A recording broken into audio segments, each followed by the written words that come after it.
Hello learners, welcome back to my channel. तो हम लोग कंटिन्यू कर रहे हैं रिसर्च की पूरी सीरीज़ अभी हम यहाँ पर कवर करने वाले हैं विथ होल सिलेबस।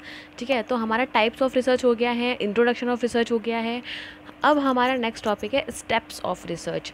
स्टेप्स का मतलब होता है, हमने एक बात की थी कि रिसर्च जो होती है वो सिस्टमैटिक होती है। तो सिस्टमैटिक होने का मतलब है कि ये प्रॉपर एक पाथ, एक रास्ता, कुछ स्टेप्स फॉलो करती है, जहाँ पर एक के बाद एक ही जाना पड़ता है। हम डायरेक्टली यहाँ पर या डायरेक्टली यहाँ पर या डायरेक्टली यहाँ पर जंप नहीं कर सकते। ठीक है, अब स्टेप्स ऑफ रिसर्च के लिए ना, ये कुछ भी ऐसा बहुत ज़्यादा हुआ नहीं है। Steps of research related with your normal life also. जैसे हम एग्ज़ाम्पल लें कि हमें हमें एक केक बनाना है। हमने पिछली क्लास में भी केक बनाया था ना, कोई बात नहीं। ठीक है, हमें एक केक बनाना है जिसमें हमें एग नहीं चाहिए। ठीक है, और हमारे पास अवन या माइक्रोवेव भी नहीं है।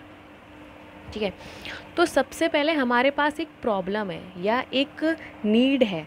सबसे पहले हमारे पास एक नीड है या एक प्रॉब्लम है कि हमें एक ऐसा केक बनाना है जिसमें ना तो एग लगे और ना ही माइक्रोवेव की ज़रूरत ना पड़े।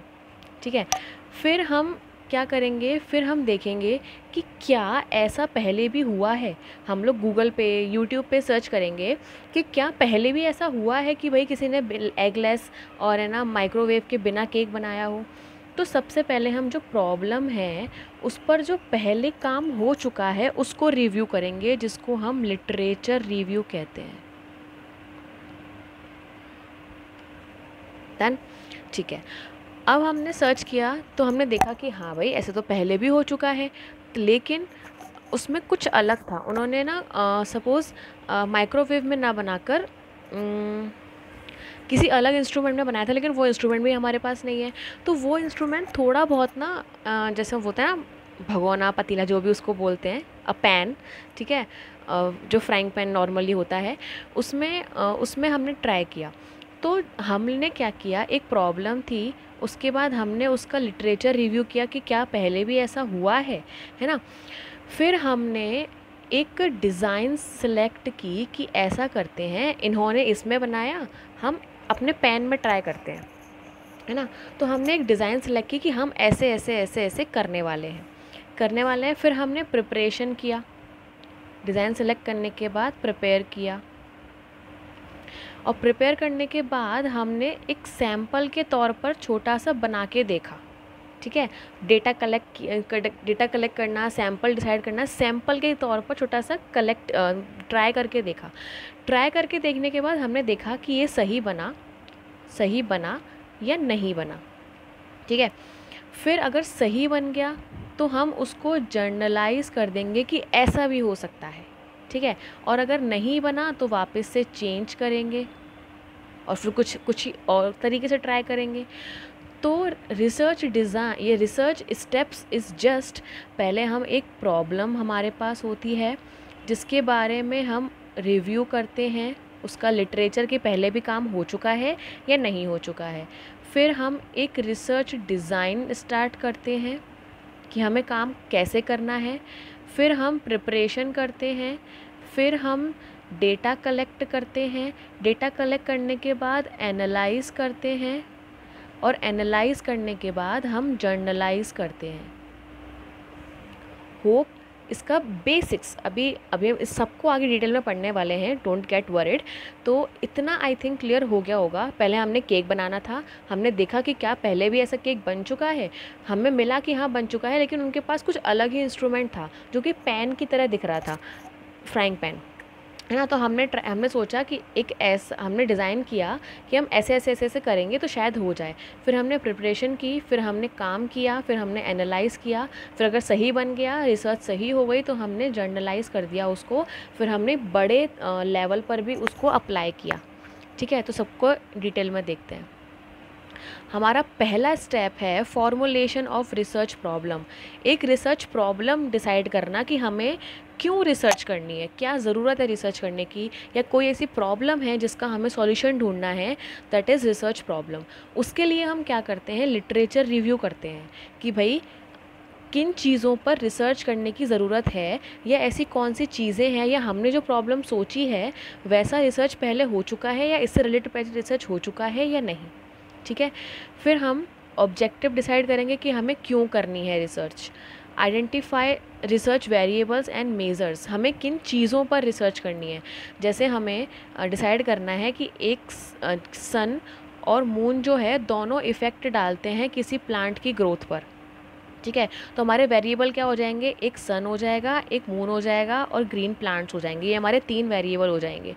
तो हम ये वेरिएबल्स हो गए, और कैसे मेज़र करने वाले हैं उसके लिए अलग अलग स्केल्स आते हैं, तो स्केल्स डिसाइड कर लेंगे और हाइपोथेसिस बना लेंगे। हाइपोथेसिस क्या होता है कि हम एक टेंटेटिव स्टेटमेंट बनाते हैं।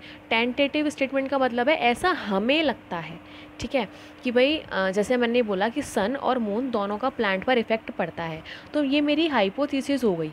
अब इसे ही मुझे सही या गलत प्रूफ करना है। तो हाइपोथेसिस क्या है, पहले से डिसाइड किया हुआ ऐसा स्टेटमेंट जिसके बेस पर पूरी रिसर्च की जाती है। ठीक है, तो ये स्टेप्स आते हैं आपके फर्स्ट स्टेप, मतलब फॉर्मुलेशन ऑफ रिसर्च प्रॉब्लम में। ठीक है, रिसर्च प्रॉब्लम हमने बना ली। अब हम रिसर्च की डिज़ाइन बनाएंगे कि रिसर्च करनी कैसे है। रिसर्च डिज़ाइन कैसे स्टडी करेंगे, एक्सपेरिमेंटल स्टडी कैसे करेंगे, नॉन एक्सपेरिमेंटल करेंगे, कैसे करेंगे, क्या क्या चीज़ें हम फॉलो करने वाले हैं, एक तरह से रोड मैप कि भाई ये करेंगे, फिर ये करेंगे, फिर ये करेंगे। That is our research design. Okay, developing data collection instrument. Data collect कैसे की जाएगी, डेटा कलेक्ट करने के तरीके होते हैं, वो हम आगे पढ़ेंगे। ठीक है, फिर नेक्स्ट स्टेप है हमारा selecting samples and types of sample. कि सैम्पल तो कई बार ऐसा होता है ना कि हम पूरी हर चीज़ पर रिसर्च नहीं कर सकते, तो हम उसका एक छोटा सा सैम्पल उठाते हैं, उस पर रिसर्च करते हैं। जैसे सैम्पल करने का सबसे अच्छा तरीका, एग्जांपल आपको देती हूँ। जैसे किचन में जो गर्ल्स हैं या बॉयज़ भी बनाते हैं, नथिंग बिग, है ना, जो चावल जैसे बन जाते हैं, तो क्या सारे चावल को उठा के हम देखते हैं कि वो गल गए हैं, नहीं गल गए, नहीं ना, उसके 1 या 2 दाने उठा कर देखते हैं। तो हम अगर वो सही हैं तो हम जनरलाइज कर देते हैं कि सारे चावल पक गए होंगे। तो वही सैंपल के साथ में होता है, जब पॉपुलेशन या जिस पर हमें रिसर्च करनी है वो बहुत बड़ी पॉपुलेशन होती है या बहुत बड़ा एरिया होता है उसका, तो हम उसका छोटा सा सैंपल उठा लेते हैं और उस सैंपल से हम जनरलाइज कर देते हैं कि अगर इन पर ये सही फॉलो हो रहा है तो पूरी कंट्री या पूरी पॉपुलेशन पर सही फॉलो होगा। ठीक है, राइटिंग अ रिसर्च प्रपोज़ल। एक रिसर्च प्रपोज़ल लिखते हैं कि हमने रिसर्च ऐसे करनी है, इस तरह से करनी है, इसलिए करनी है, और ये कंक्लूज़न हो सकता है या इसलिए ये बेनिफिशियल है। ठीक है, उसके बाद हम डेटा कलेक्ट करते हैं, उस डेटा को एनालाइज करते हैं और फिर हम अपनी एक रिसर्च रिपोर्ट लिखते हैं कि कंक्लूज़न क्या निकला। हम लोग रिसर्च, हमारी रिसर्च का पूरा कंक्लूज़न, पूरा रिज़ल्ट क्या निकला, पूरा कंक्लूज़न को हम बोलते हैं आउटपुट, आउटपुट क्या निकला। ठीक है, तो क्या थे स्टेप्स, पहले हम प्रॉब्लम डिसाइड करेंगे, फिर रिसर्च डिज़ाइन बनाएंगे, फिर डेटा कलेक्शन करने के इंस्ट्रूमेंट डिसाइड करेंगे, सैम्पल डिसाइड करेंगे। देखो यहाँ तक ना, यहाँ तक बेसिकली हम सिर्फ प्लानिंग ही कर रहे हैं। पहले हमने प्रॉब्लम क्रिएट की, फिर डिज़ाइन बनाई, इंस्ट्रूमेंट कौन से लगेंगे वो बताया, और सैम्पल किस तरह से सिलेक्ट किए जाएंगे वो बताया। और यहाँ पर हम इन चारों स्टेप्स में हम प्लान को एग्जीक्यूट कर रहे हैं, है ना। पहले हमने प्रपोज़ल बनाया, फिर डेटा कलेक्ट किया, एनालाइज किया और रिसर्च के रिपोर्ट बनाई। तो ये 4 स्टेप हमारे प्लानिंग से रिलेटेड हैं और नीचे के चारों स्टेप हमारे जो हम प्लान को एग्जीक्यूट करते हैं उससे रिलेटेड है। ठीक है, ये क्रक्स था, हम एक एक को आगे डिटेल में पढ़ने वाले हैं, एक क्लास में ख़त्म नहीं करेंगे, डोंट वरी। ठीक है, तो आई होप ये क्लियर हो गया होगा। हम आज सिर्फ ये फॉर्मुलेशन ऑफ रिसर्च प्रॉब्लम वाला जो टॉपिक है वो करेंगे। ठीक है, देखते हैं, ये हमने देख लिया पीछे। अच्छा, जो रिसर्च प्रॉब्लम है वो कहाँ से आएगी, रिसर्च किस चीज़ पर करनी है वो हम कैसे डिसाइड करेंगे। तो हमारा एरिया ऑफ इंटरेस्ट भी हो सकता है कि इस चीज़ में हमारा इंटरेस्ट है तो हम इस चीज़ पर रिसर्च करते हैं। ठीक है, dividing broad areas into sub areas. जो सपोज़ हमारा एरिया, हमारा इंटरेस्ट है मार्केटिंग में, ठीक है, तो मार्केटिंग के भी अलग अलग फील्ड हैं। डिजिटल मार्केटिंग है, ई कॉमर्स है, एडवर्टाइजमेंट्स हैं, और मार्केटिंग मिक्स है, और रिसेंट ट्रेंड्स हैं लाइक एनवायरनमेंट प्रोटेक्शन के साथ में मार्केटिंग की जाए। तो जो हमारा एरिया ऑफ इंटरेस्ट था उसको हमने सब एरियाज़ में डिवाइड कर दिया, ठीक है। फिर हमने एक डिसाइड कर लिया, हमने सोचा कि चलो ठीक है हम डिजिटल मार्केटिंग पर करेंगे, डिजिटल मार्केटिंग पर रिसर्च करेंगे, उस पर हमने फोकस किया। फिर identify the gaps and rising research questions. अब इस फील्ड में क्या गैप रह गए हैं, मतलब कौन सी ऐसी फील्ड रह गए हैं या कौन से ऐसे क्वेश्चंस रह गए हैं जिनका आंसर ढूंढना ज़रूरी है या जिनका आंसर ढूंढने में हमें इंटरेस्ट है, ठीक है। फिर हम ऑब्जेक्टिव डिसाइड करेंगे कि क्यों कर रहे हैं हम, और उसके बाद हम असेसिंग एंड रिव्यू करेंगे हमारे ऑब्जेक्टिव्स को। क्लियर। तो सबसे पहले हमें अपना एक इंटरेस्ट एरिया देखना है कि हमें रिसर्च प्रॉब्लम कहाँ से उठानी है, ये टॉपिक कहाँ से उठाना है हमारी रिसर्च का, ठीक है। हमने उसको एरिया सेलेक्ट किया, उस एरिया को सब एरिया में डिवाइड किया, उसमें से हमने एक एरिया को सिलेक्ट किया, एक सब एरिया को सिलेक्ट किया। फिर हमने देखा कि जो हमने सब एरिया सेलेक्ट किया है उसमें कहाँ पर कमी है या कौन से ऐसे क्वेश्चन है जिनके आंसर हम अपनी रिसर्च में ढूंढ सकते हैं। फिर हमने ऑब्जेक्टिव्स बनाए अपने, एंड फाइनली उन ऑब्जेक्ट्स को रिव्यू किया कि क्या हमने सही सिलेक्शन किया है या नहीं। डन, ठीक है। जब हमने रिसर्च प्रॉब्लम उठा ली, हमने रिसर्च प्रॉब्लम ये उठाई कि चलो, इज डिजिटल मार्केटिंग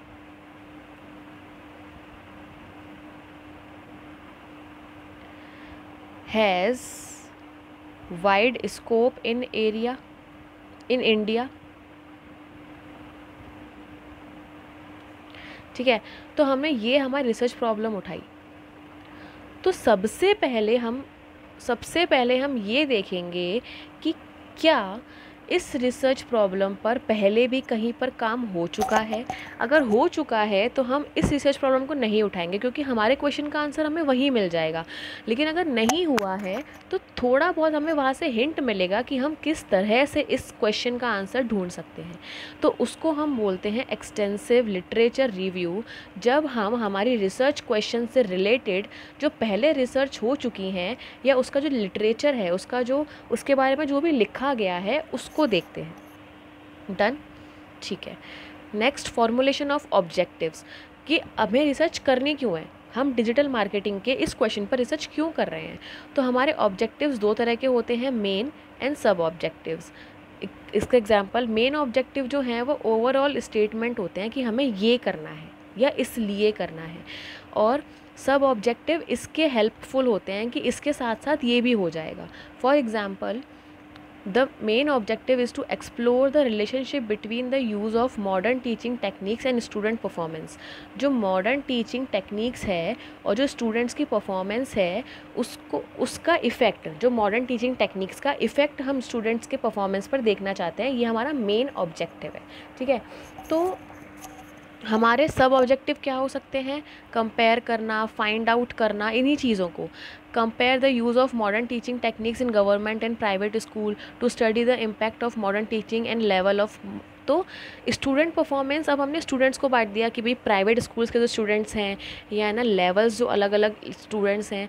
तो मेन ऑब्जेक्टिव क्या था, स्टूडेंट्स के ऊपर इनके इफ़ेक्ट को देखना, और हमने सब ऑब्जेक्टिव क्या बना लिया कि इन्हीं से हमारा सब ऑब्जेक्टिव निकल कर आया कि हम इन्हीं को और इलेबोरेट कर जहाँ पर रिसर्च कर रहे हैं, that is our sub objectives. Okay, चलिए।